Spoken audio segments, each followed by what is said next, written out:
I have a couple of questions. One's going to be more parochial.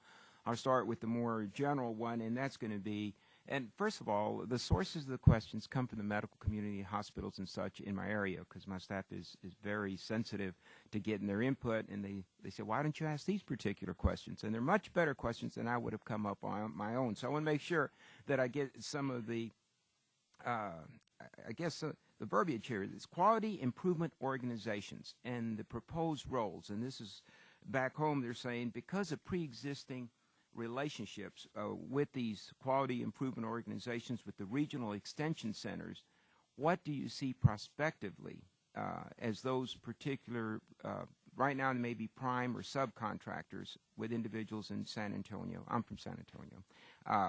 As we go forward, will you have some of these same individuals, organizations playing a role? And it seems like it would be a good idea just because of pre-existing relationships and the, of course, the expertise that they would bring to the table. Our regional extension centers, which is what you're referring to, I think, here, were chosen on a competitive basis. We had many more applications to be regional extension centers than we were able to fund. I think about a third, if I'm not mistaken, of our regional extension centers are quality improvement organizations. Okay. So that coincidence, that overlap already exists.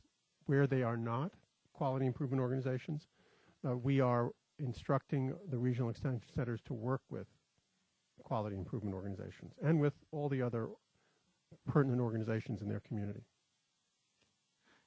The other question, I don't know how unique it is to San Antonio, but obviously we have a very large military presence. At the present time, we have two major military hospitals. One actually just closed recently, Wilford Hall, but BAMC is being plussed up. Wilford Hall will still have a state-of-the-art ambulatory center, and we have a major VA hospital. The issue that comes up is, of course, will they be able to communicate the interoperability issue that comes up, the different guidelines and requirements that maybe a military hospital or a VA may be subjected to as opposed to the other hospitals in San Antonio, because there's quite a bit of overlap, believe it or not, as far as patient care. Your thoughts on that? We work very closely with the VA and DOD to help them achieve seamless interoperability between their local facilities.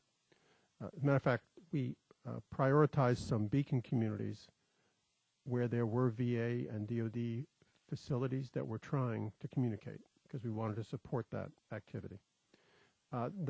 So one of the ways we're doing that is by developing software and standards that will work specifically to facilitate their interoperability. So very much on our radar screen, Congressman, and we hope we can continue to help them and make this a reality, because I know it's also of great concern to the President that our current servicemen and our veterans get integrated care that benefits from all the information that's available about them.